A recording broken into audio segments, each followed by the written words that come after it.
rolling. Action.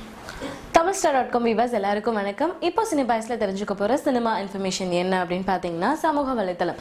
இதான் இப்போ எல்லாருக்குமே பொழுதுபோக்கான அம்சமா இருக்கு. அந்த வகையில Facebook, Twitter இதுல தான் எல்லாருமே டைம் அதிகமா ஸ்பெண்ட் பண்ணுவாங்க.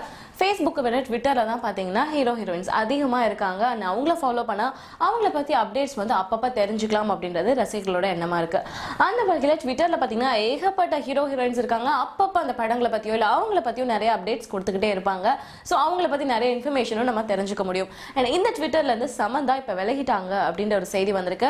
அண்ட் ட்விட்டரில் அவங்களே போட்டிருக்காங்களா ஒரு தற்காலிகமாக நான் அந்த ட்விட்டரை விட்டு போகிறேன் அப்படின்னு சொல்லிட்டு. இதனால ரசிகர்கள்லாம் ரொம்பவே குழப்பத்தில் இருக்காங்க. ஏன்னா ட்விட்டரில் வந்து சமந்தா பார்த்தீங்கன்னா எப்பயுமே ஏதாவது ஒரு அப்டேட் கொடுத்துட்டே இருப்பாங்க. நல்ல விஷயமா தான் நல்லதா இது பண்ணுவாங்க, கெட்ட விஷயமா தான் அதை ப்ராக்டிக்கலா சொல்லிடுவாங்க. இது மட்டும் இல்லாம சித்தார்த் கூட உண்டான காதல் முறிவுக்கு அப்புறம் கூட சித்தார்த்தை பத்தி நல்ல விதமா ட்வீட் பண்ணியிருந்தாங்க. ஸோ ஏகப்பட்ட ரீட்வீட்லாம் வந்து இருந்துச்சு. இந்த சமயத்துல ஏன் சமந்தா வந்து தற்காலிகமா போறாங்க, என்ன ப்ராப்ளமா இருக்கும் அப்படின்னு சொல்லி ரசிகர்கள்லாம் யோசிக்கிற விதமா இருக்கு. அண்ட் என்ன மாதிரி உண்மையான பிரச்சனை அப்படின்றது தெரியல. இந்த மாதிரி சினிமா இன்ஃபர்மேஷன் நீங்க அப்டேட்ல அப்பப்ப தெரிஞ்சுக்கணும் அப்படின்னா Tamilstar.com தொடர்ந்து பாருங்க.